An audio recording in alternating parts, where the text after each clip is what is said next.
My name is Sherry Kong, and these are my stories. I was born in a refugee camp in Thailand. So my parents are from Cambodia, and they immigrated, or during, I guess, like their fleeing of the war, ended up in like Thailand. When she was born in Thai camp at like 4 o'clock in the morning. So I didn't know that I was born at 4 in the morning until just now. Mm-hmm. Yeah. Until just now. No joke. Wow. Yeah.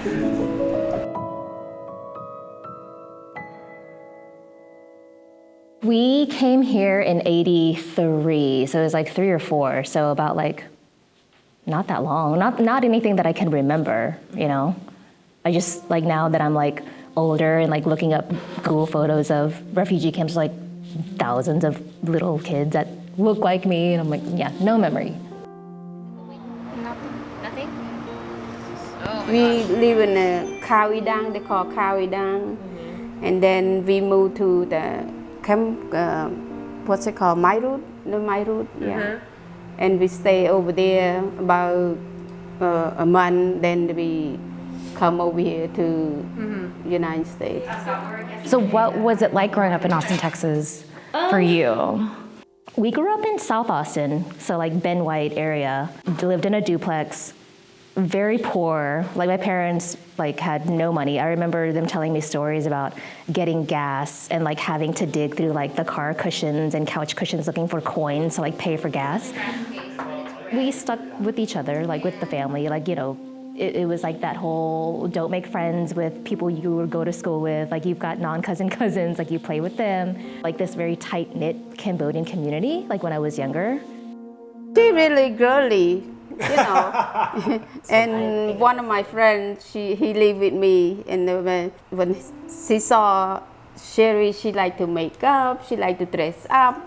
Like it's a good thing about when she go to school.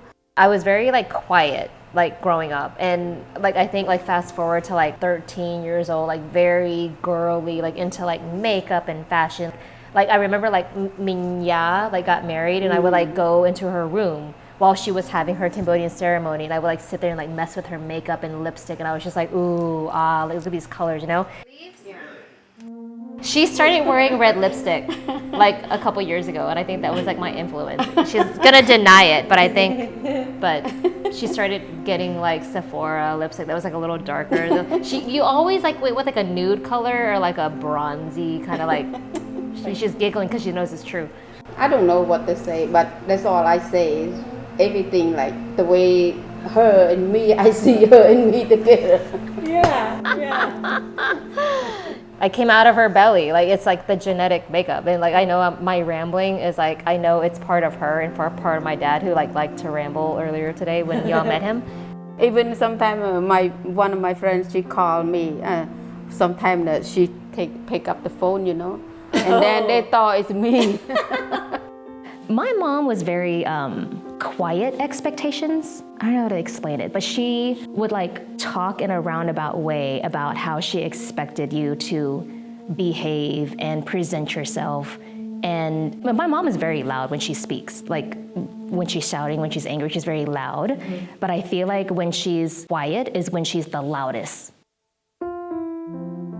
Do you feel like you could still hear voices of like what your mom tells you back in then? Time. Yeah, what goes through your head? Oh man, I think it's just like growing up Asian, like those expectations that were like instilled like a very young age. Like it does, like I'll be at the grocery store and I'm picking out produce for like a dish that I'm making that I have made many, many times. And I think like, what would mom say about this eggplant that I'm picking up right now? Is it the right one or the wrong one? Or like I think, and so now I'm picking up every single eggplant and I'm like, this is the best one. If my mom were here, could she find a better eggplant? The one she passed away, the one she cooked it, but not this one. I don't know why she ended up like that. You can't rush the process. Like it happens when you get older. Then it like clicks. You're like, why was I a stupid little girl when I should have been in the kitchen learning from my mom? And then you start to think about like mortality and like how you're getting older, so they're getting older. So like I need to know these recipes. What was I doing wasting my life like watching MTV Raps? You know what I mean? Time away from her and home to realize we missed that comfort. We missed that food. We missed mom. Like we missed the family, you know? And then that's why we're doing what we're doing. But like it just, you can't rush it. Like she couldn't rush it, and then we couldn't rush it. Like she can't physically make us sit here and like learn how to make selamat chukrung.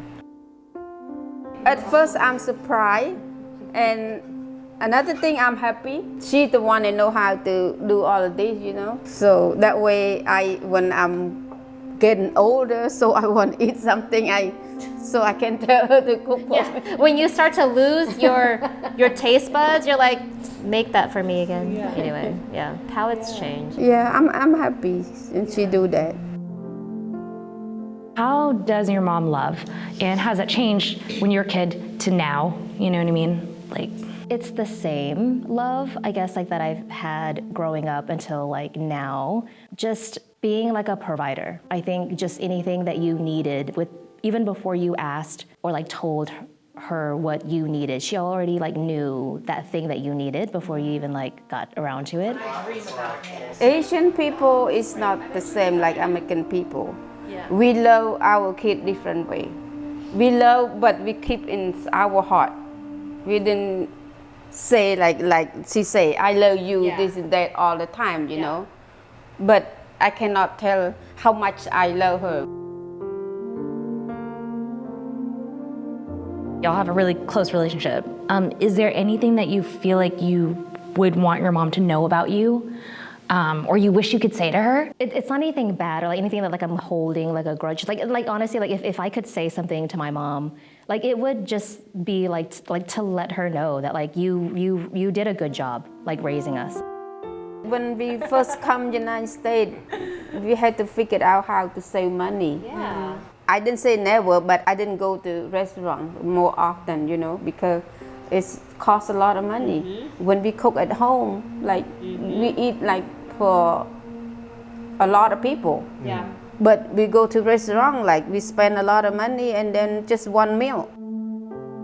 What do you think your mom would have been like if she was back in her 20s and 30s? You know, let's say she's living a pretty comfortable life and she's like having her own like path. What kind of life do you think she would have? Like in Cambodia or here in the States? You pick. I feel like she would be like skipping around more, or like my mom's like a very strong person, but I feel like there's still like I want to get to know that softness. I know it's like there, right? And like she's a very curious brained person as well. Like if there's a skill she doesn't know, she'll like figure it out and she's gonna do it. So I feel like if she were in her 20s and 30s, like whether in Cambodia or here, I think she would be like an entrepreneur. Like I think she would start her own business. She would learn to do something, and then like that's what I think. I want her to like do all the things and figure out what it is that makes her happy. Honestly, food would better itself. I know she likes to garden, but that comes from like her farming history background when she was in Cambodia. The one that you had to move. It's easy for me when I cook, when I grow my own, I go to the backyard, right? I don't have to go to the market. I started doing this for a year, like especially like a lemongrass. We use a lot of lemongrass and cherry too. That's why I grow each year I grow a lot. And then on the winter time I cut it, I ziplock and put in the freezer. So that way it's still fresh when you cook. And I think that phrase that you said, sit in silence, is appropriate, because when you're cutting stuff up, there is a lot of kind of silence, but you're doing it together and you're working towards something. I love that.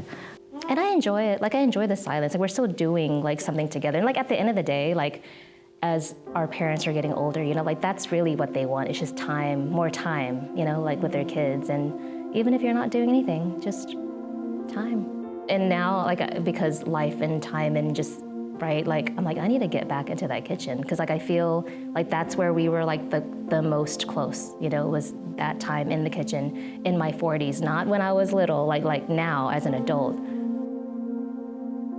When we moved back from New York back to our hometown Austin to start our food business, and I didn't know anything about Cambodian food other than eating it. I didn't know how to make it, I didn't know how to, so basically I came back and trained like with my mom every single weekend. Thursdays were our days. Like we went over there, spent all day with her, and she would teach me how to make a dish at a time. She would like go through the motions. She was like, this is how you make, and like we'd sit there for hours, like Mom, all day. Like we would sit there on the floor and I'm like, teach me how to make this, teach me how to make that. And like we would do it. When I go to somebody's house, when I eat their food, I already know how they put. I come home, I try to cook like the same whatever they cook. Now I know how to make it because like I know one day, like she's not gonna be here forever, right? And like now my sister, my aunt, like everyone who is used to her cooking will come to me because I know how to make it as close to her recipe as possible because like I studied with her for years. I still like to cook, like not just Cambodian food, but like I like to make something out of nothing still. Like when I open up the refrigerator and it's like I've got, if I have a pasta and if I have a thing, like if you give me 3 things, I can still make something out of nothing. And like, I like that challenge. What was the thing that you craved the most, the first thing that you wanted to eat? Crave like especially like bahok, salami chu krương, salakako. Yeah. I'm really lucky that like my parents raised me the way that they did because like I'm like really happy with the woman I've become, and I don't think that I would be her if it wasn't for them, you know? Yeah. Like you made me this, and I'm happy with who I am. When we come, like we don't have nothing, and we didn't raise the kid the way they raise, you know, because we so poor. That's why. But everything I keep in my heart. I didn't say much like she said, you know. So she's like, we were poor, so the way that we tell each other I love you is like different, right? And like, it just seems like that answer is like a little flat. Like she's like, we were poor, like I couldn't tell you like I love you like the way that like I want to. That's what like I hear. But like she tells me she loves me like it's just like times infinity. I don't think she knows how, like, you know, you talk about being an immigrant and being poor and like not showing love the way that you're supposed to and saying like I love you like in an American way, but we feel it so heavily. Like we feel it so much that we can't repay it in this lifetime. Like it's so heavy. Oh, that's beautiful. That's all I can do to them because right now before it's different, you know. Free ride. You are not helping. She says that's all I can do for them, and it's more than enough, is what I'm trying to tell you. I don't even have to ask for anything. Like I know I can come here and like take a room, and I know I can come here and borrow a car. Like the door is always open, and like that's just like how grateful are we for that love, you know? Like I would take that love, those actions, over and over and over again than you saying I love you and hugging me.